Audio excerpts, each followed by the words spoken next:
Hey guys, I'm Tim. Hey everyone, I'm Rowan. I'm voidrx. What's up, guys? I'm God Cubing. Welcome to the Methodical Cubing podcast. In this episode, Tim and I interview Athefre, a well-respected method developer.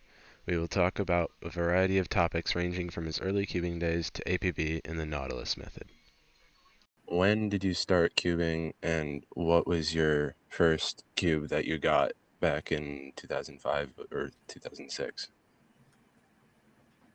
Yeah, so I started in 2005. I first bought a puzzle called a K-ball at like Walmart or something. That's what got me interested. And then I remembered when I was a kid, I played with something called a Rubik's Cube. And so I decided to buy one of those. And I bought the 25th anniversary edition. So that was my first cube. Oh, nice. Yeah. Um, Back in 2005, why did you choose roux method when most other cubers at the time didn't really think roux was the best method and didn't even really think it was as fast as default? What drew you, I guess, to roux? Uh, so, so after using the layer by layer method, I started using an older corners first method called Ortega, or I guess it's now called Veracino. Yeah. And after that, I started experimenting with the faster methods like Petrus and Waterman and whatever was available at the time. I really liked Waterman,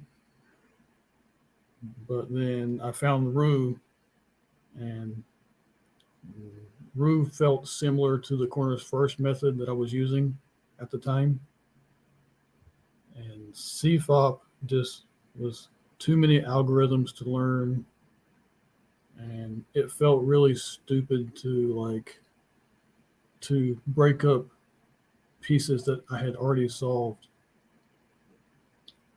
to solve new pieces. So roux just felt like the right method for me. Nice. So, at the beginning, you did do speed solving for a few years and got down to an average of 12 seconds, I believe it was. What caused you to shift your attention to method development? Hmm. I think I realized that I just wasn't very good at speed solving. Mm, I'm more Okay. of a kind of deliberate person. I like to take my time with things.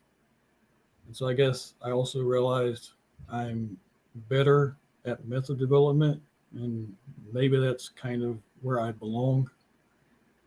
So yeah, I just switched over to doing that full time. Cool. Um, so your first method, MI1, features kind of an early incarnation of the Nautilus block. On your page describing MI1, you state that more advanced variants are faster than the original variant that you describe on the page.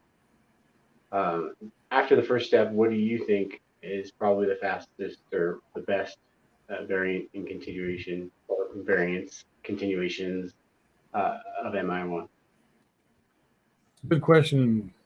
So I guess like last year, there was a user named Cubing Forever that proposed orienting all edges while solving one of the edges of the D layer, and then solving the rest of the first two layers using a single algorithm.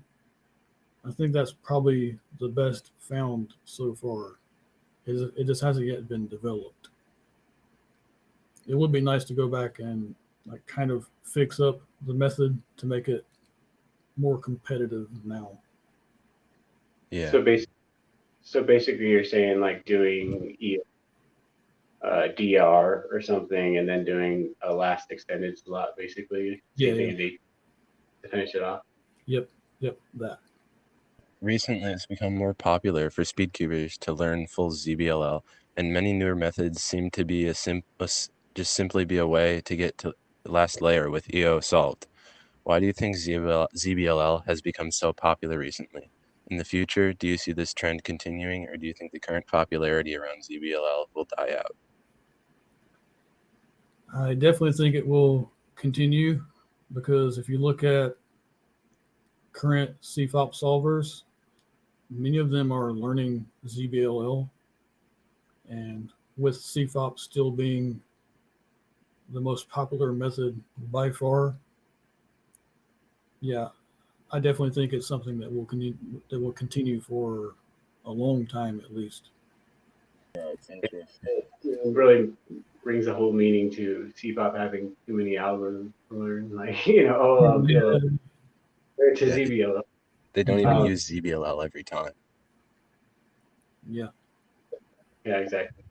Um, so I didn't read this, but apparently a while back in your personal development Discord, you sent a message basically saying that you're going to stop actively developing new ideas and will be moving more to a support role in the development community. Can you explain why you made this choice? Do you change your mind? And do you ever see yourself actively developing things later on? Well, for me, it's kind of frustrating to look at the developments that I and others have done over the years and to see that most of them aren't being used. If you look at Monkey League, it's still just CFOP solvers. If you look at competitions, most people there are just CFOP solvers. YouTube tutorials are mostly CFOP. So sometimes I wonder, like, are we wasting our time? But I guess I just have to think to myself, maybe things take time, and maybe years from now, new things will eventually be used. So I don't know. I haven't really decided yet if I'm going to completely stop. Mm, My motivations just have to be right, I guess. What is the coolest improvement to APB that you have not had the chance to fully develop? I think right now the biggest thing that would be cool to develop is to solve EO pair plus the the edge that belongs at the DR position, which would leave you at the LSLL state. I think this could be something kind of to make APB even more future proof because it's possible in the future that we will have some kind of great LSLL method that isn't just solve the pair and then ZBLL. I was going to ask, if if someone were to do that EO square or whatever we want to call it, I mean, I think that's roughly 394 alg. I mean, why would you do that and not just build the back pair and then do EODR or something for like 50 algs, which sounds a lot easier. Yeah, it's certainly a lot easier to do it that way. I guess I'm thinking more of in a like far in the future kind of way. Something even more advanced that although it doesn't save a lot more moves, it could still be beneficial in many cases at least. In terms of like Lexus recognition, like if DR was solved during EO pair, Lexus recognition would be a lot faster because it's just the last slot. Yeah, or even just end with some kind of LSLL method, which is like solve all five edges plus two corners, and then solve the last three corners, something like that. Some kind of advanced method. Yeah. Yeah. Yeah, there's twisted CT now. Yeah, things like that. Yeah. All right. Hopefully I don't butcher his name, but I'm gonna try to say it with Mahuda, I think that's right. Mahuda and APB users have been rethinking the most practical way to basically, effectively construct a 2x2x3 in a speed solve. Um, APB users recommend doing roux first block and then solving the 2D layer edges DBM and DFM. Since they now have the first step in common, this recommendation puts APB, more or less in direct competition with roux. Why? Well, I mean, what would be your argument for continuing with solving DBM and DFM rather than continuing with second square? What benefits do you feel APB offers over roux or Nautilus, both of which kind of start the same way, but then continue with second square? So I think the big thing when comparing APB and roux is one is very intuitive and the other is based on using algorithms for most of the solve. So you could argue with APB, you can have like the most optimal figure tricks throughout the solve versus intuitive steps where it's kind of inconsistent. It's more difficult to pick something ergonomic like within the solve. Like on the fly, like Yeah. while you're thinking. Yes. Right. Yeah, you might wind up with B moves or something in order to insert the pair Yeah. that you plan for, right? Yeah, but Yeah, it's still kind of difficult to say which method is better because like roux has definitely proven itself over the years. Like which is better, with intuitive or algorithms with like recognition involved. It's hard to say. right. With the rise of zbll, it does seem like people are trending towards the latter, right? Towards Yeah. recognition. And if you look So, at some roux solvers, even they are talking about learning algorithms for parts of the second block. Yeah, makes like at sense. the second square algorithms, which Yeah. would be like thousands, I believe, thousands of algorithms. And even me, like I'm planning on learning OLLCP for the Pinkie Pie variation. Like that's a lot of algs for Yeah. a roux method. Yeah.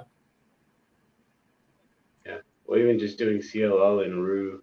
I mean, if you look at the fast solvers, I mean, they know so many sets of CLL. They know CMLL. They know Cole. They know a lot of different algs so that they can influence their edges effectively. So they all add up. Yeah, and different ways to influence the edges. With Meta and APB, I think we're finding the limits bounding the largest alg sets people are willing to learn. With EOPair, Lexis, and zbll, an advanced solver would learn a minimum of 673 algorithms, and with Meta, it could be even higher. In the future, what do you think is the reasonable upper bound on algorithms that advanced solvers will be willing to learn for a method? That's a difficult one to answer because if you look back through history in maybe like the mid 2000s or even up to like something like 2010, people were questioning learning hundreds of algorithms for zbll, yet now many people are doing that. So if we guess a limit now, is that going to be broken in the future? I mean, we could say it's possible that someone in the future will learn like all of one look last layer. It may sound crazy to us now, Yeah. but in the future, will they think that's crazy, or or or or will they view that as something necessary? I mean, I don't know. I think CPLL is already a little crazy. I mean, it's a big dedication. Like you're dedicating yourself to months at least of memorizing and drilling algorithms. But yeah, I mean, yeah, that would be amazing if somebody had learned one Laplace layer. That'd be crazy. It's a Yeah, lot of dedication. Right. like even now, ZBL learners still complain about the amount of effort that it takes. Like it's Yeah, still not an easy thing at all. yeah, definitely. Yeah, other than Tao Yu, I mean, everyone I've talked to who's actually learned zbll took a long time to do so, a couple of years or something, to the tune of that. So it's like, yeah, it's a big effort. But if you want to be the best at a sport, you have to be the most dedicated. Yeah. Yeah, yeah, that's true. Um, so the next question is around classification. I know I've talked with you about this before, but APB users have stated that the defining step of APB is EO pair. In terms of classification, where do you draw the line between APB and other methods such as Petrus or Nautilus? Classification is such a complicated thing. Like for me, roux is strictly a 1x2x3 on the left, then a 1x2x3 on the right. And if you're solving one or both of the remaining edges of the D layer, then it isn't roux. So if we were to compare something like the L5E variant of Nautilus with roux, they are similar, yet they're also different in that the four centers and an edge are solved before getting to the corner step and the final edge step. But then APB is where it gets kind of complicated, where you could argue that APB is pretty much Nautilus with edge orientation done a bit earlier. So that one's sort of a like crossover of Nautilus and Petrus. Yeah, I don't know. Classification is still something yet to be figured out. Yeah, I just find it weird. Like if I come up with some crazy off the wall method idea, it's like, well, I never know quite where it fits. Yeah. Is it APB? Is it Nautilus? It's a fine line for sure. Yeah, right now everything is like opinion based. Yeah. Why are so many meta users switching to APB? Got to be careful with this question. So I think they see that within APB the algorithms are just overall better, and there are way fewer required to be memorized. So with TDR within Meta, 350 algorithms is a lot to learn. Whereas Versus 116 yeah, Lexis algorithms. yeah, it's a lot less effort to become fast with APB while also having good ergonomics and fewer algorithms. Yeah. And to add on top of that, Lexis is just easier. Like the algorithms are way more intuitive and easier to learn. Yeah. Like one of the APB users, he learned the whole algorithm set in a few days. Yeah, that's It's because crazy. it was so easy. Yeah. Yeah, I think it all comes from the difference in solving two corners and an edge versus two edges and a corner. Yep, exactly. How That's easier. right there. Yeah. Next question. Obscure Cuber was an early adopter of Nautilus. While you were developing L5E, last 5 edge variant, he stated that the most promising Nautilus variant to him was basically kind of APB. It was to solve EO, do Lexis essentially, although it wasn't called Lexis at that point, and then do some EO last layer method. Was formalizing this variant part of your inspiration for APB? If not, what was it that inspired you to make APB? Was it a problem that you saw? So no, that wasn't what inspired me. Though it is interesting to kind of look back on that comment. Yeah. So what inspired me to develop APB was me wanting Petrus to be still seen as one of the great methods. I think Petrus really deserves that, because Petrus basically like invented block building. It's to me it's a very special method, but I also saw the flaws in the method that other people did, such as the edge orientation step being something of its own, and the ergonomics of building a 2x2x3. So I looked at those and I tried to find some way to improve the method, which led me to thinking of the idea of solving a pair while orienting the edges so that there's something being done at the same time. Yeah. I got a follow-up question. Do you think that the decline in popularity of Petrus is maybe due to the fact that block building is kind of front and center? Block building is a little harder to plan in inspection for sure. And could that be the reason that you don't see many Petrus solvers at the top levels? It definitely could be a reason. I think it's a combination of the block building and the EO step, because if you look at some CFOP solvers, even they are kind of doing block building along with solving the cross.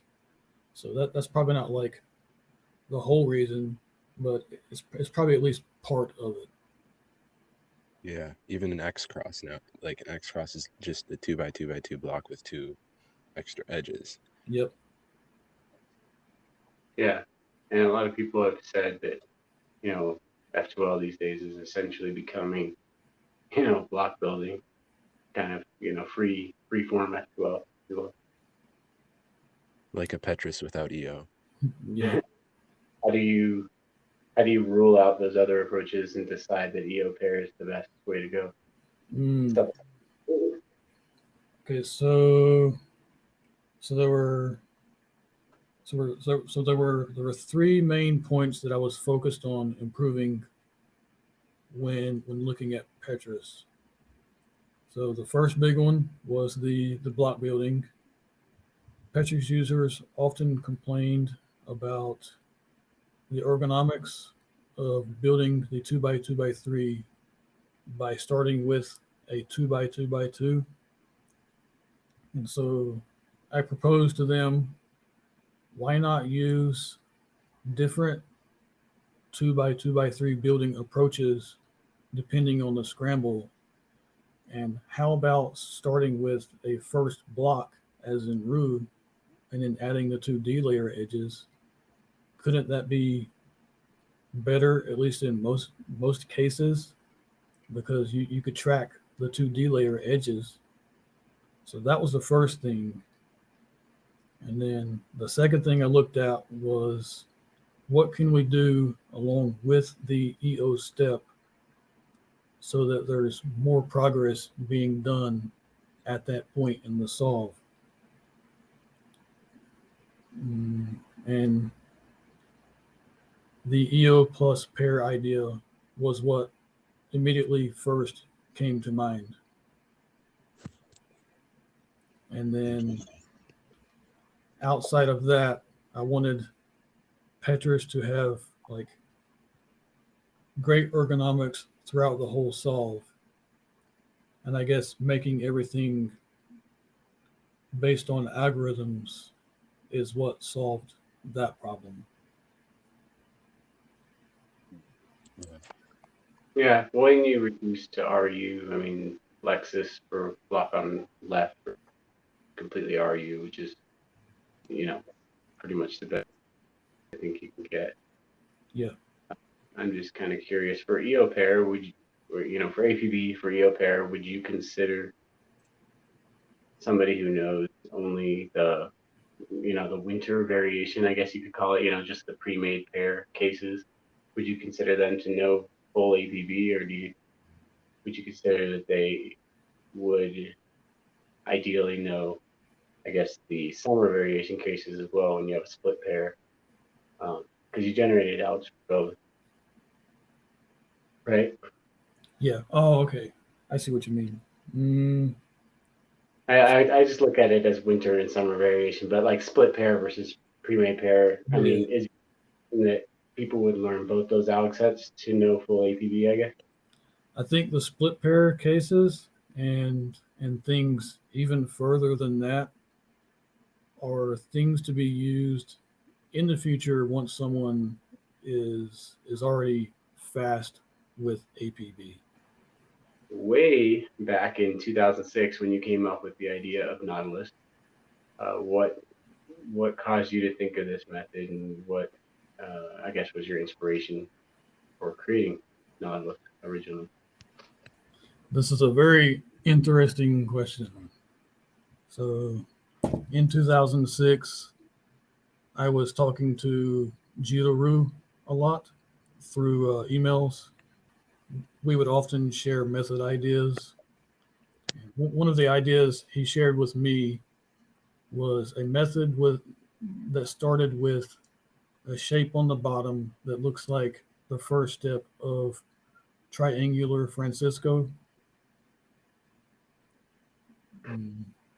I like that idea, but there were too many pieces after that step still unsolved, which meant visibility was very difficult.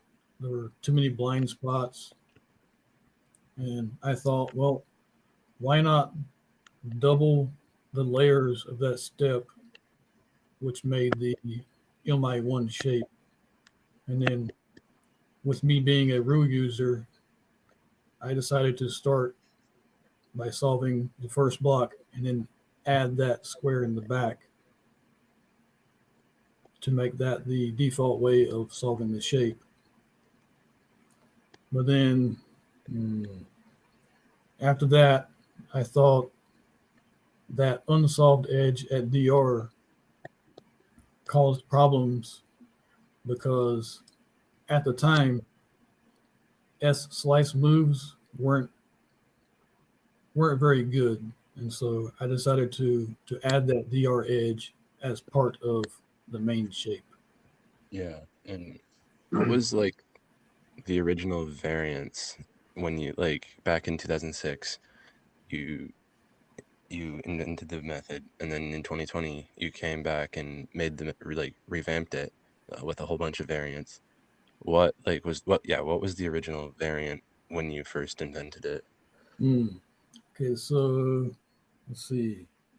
So I had the L5E variant, although at the time I didn't have any of the algs generated. So I would always orient the edges early and then end with L5EP. Besides that one, there was orienting the edges and then intuitively solving the square. So also at the time, I didn't have algorithms generated for that either. It was just intuitive. And then there was also the LSLL variant. That might be the three main ones. And then in 2020, I added newer things like polar and 2GLL+1.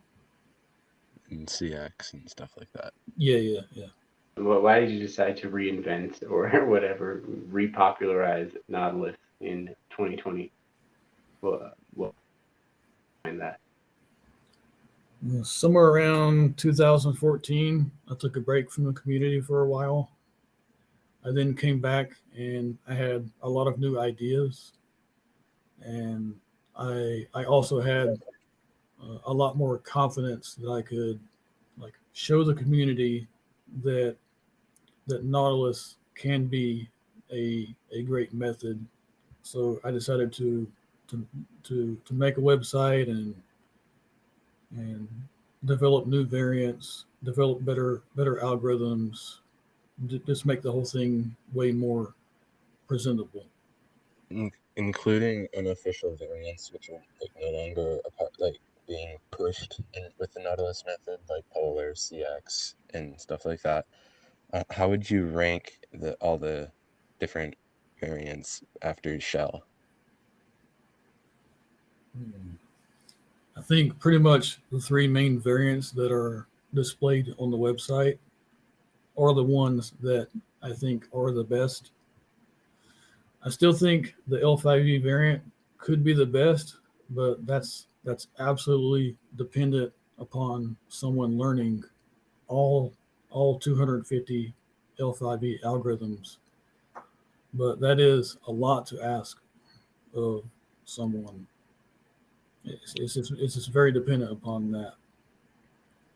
And I think the LSLL variant is a unique and efficient way of getting to that state.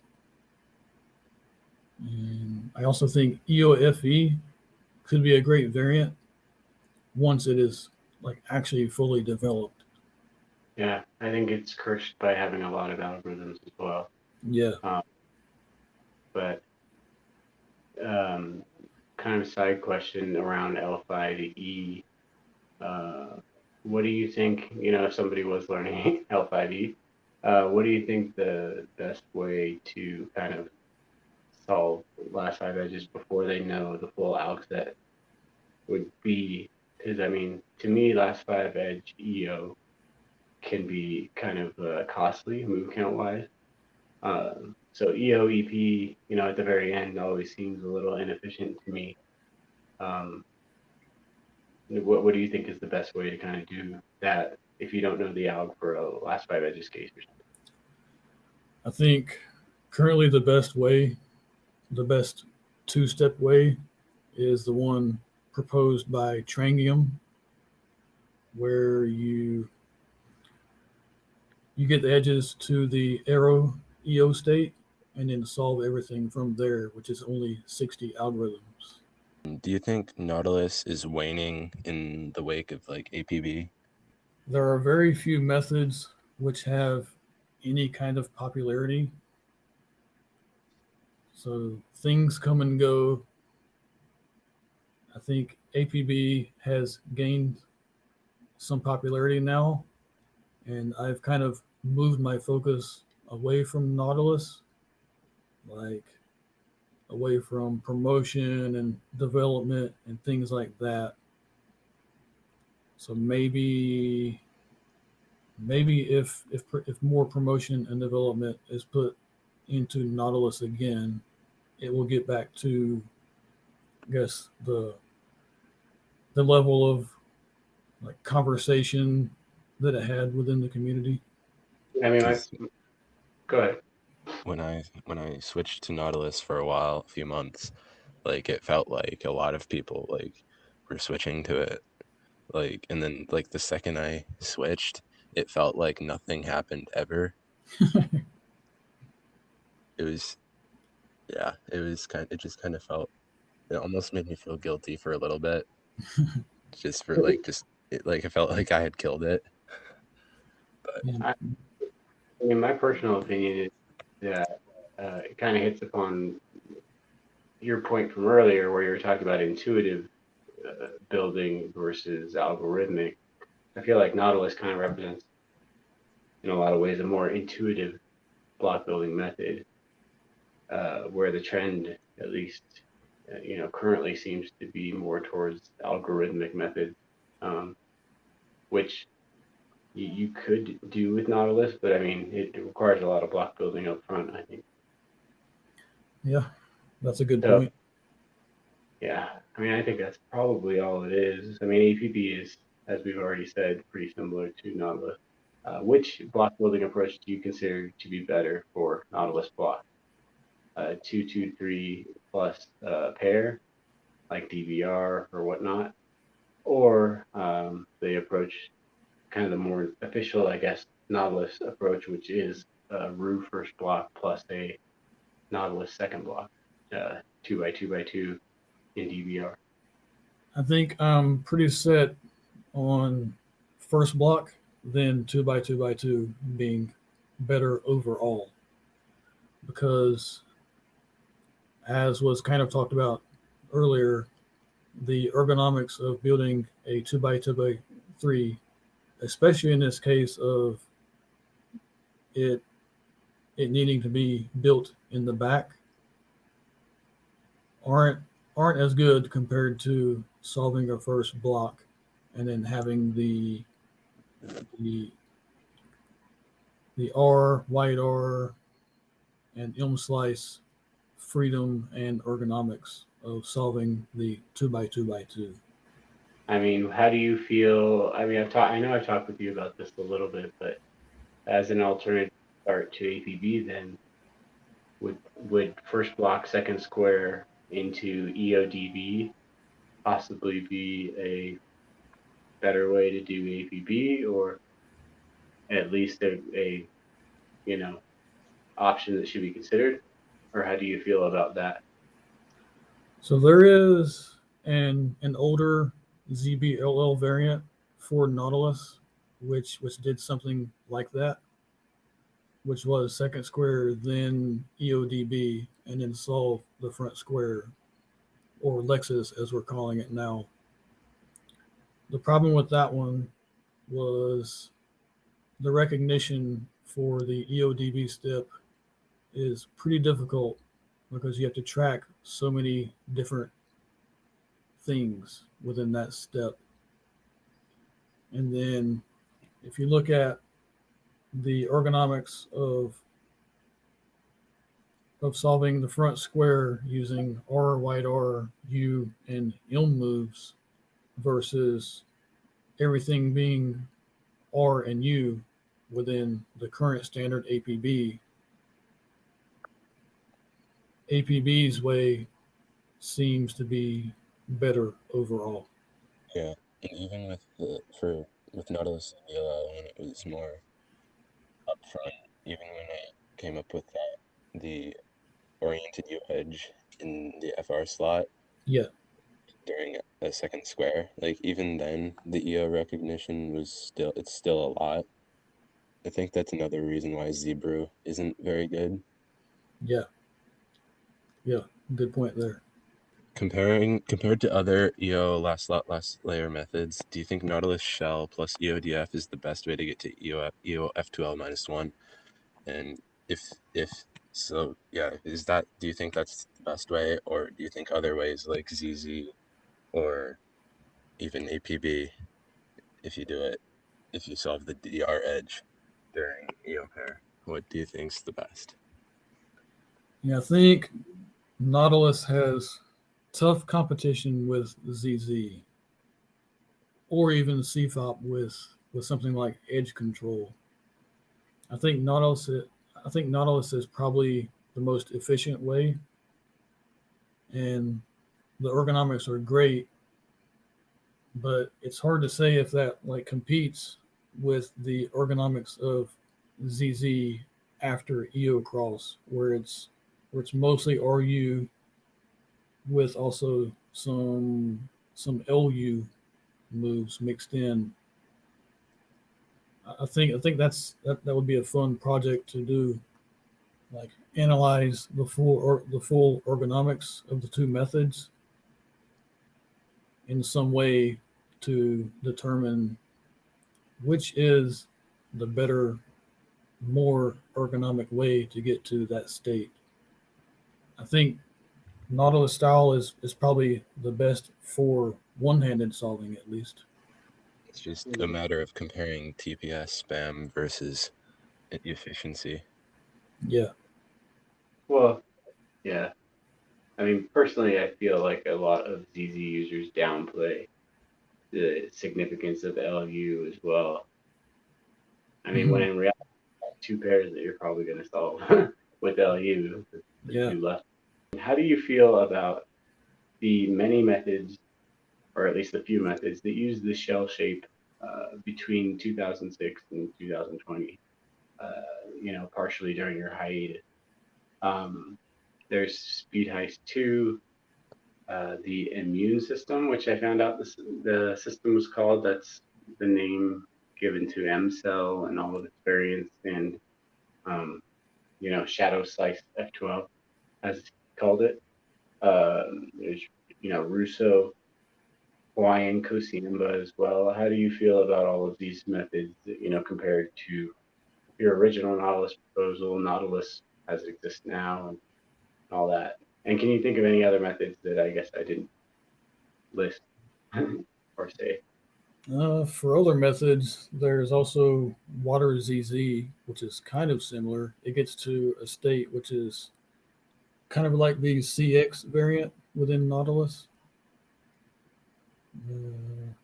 But for how I feel, I think all of these methods being developed shows that there is something special about the shape.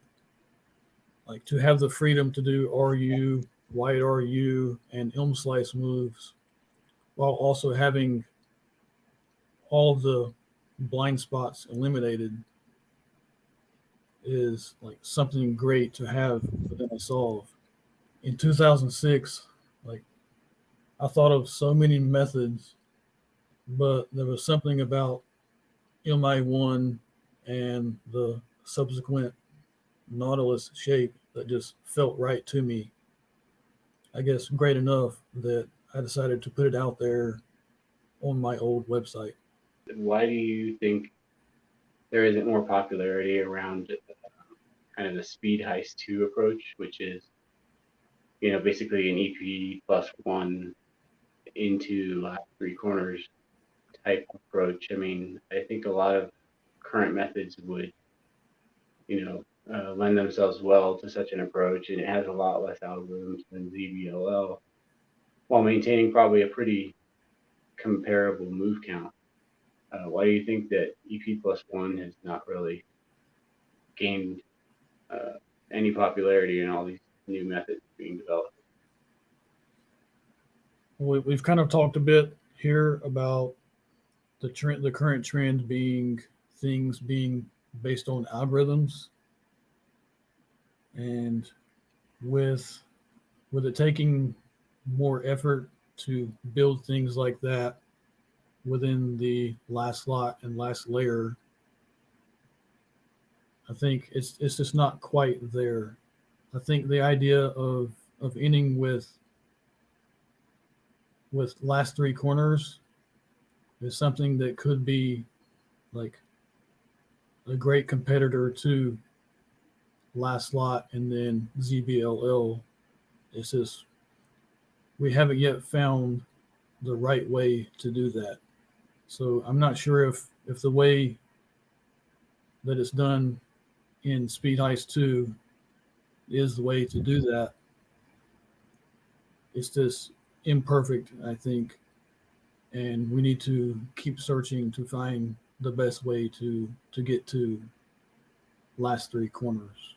Yeah, I mean, it also strikes me that the recognition, I think, for EP plus one is almost the same as basically the second step of Baum Harris, which is you look at three edges and recognize the cycle there. Anybody who knows zbll would probably already have a leg up on learning how to recognize plus one, but yeah, it probably just needs to be developed more. Yeah. Why is the same shell-esque cube state used both in APB and Nautilus? Like, was it intentional, or like it just happened to be that way? It was actually just a coincidence. or I guess it could have been kind of like a subconscious thing,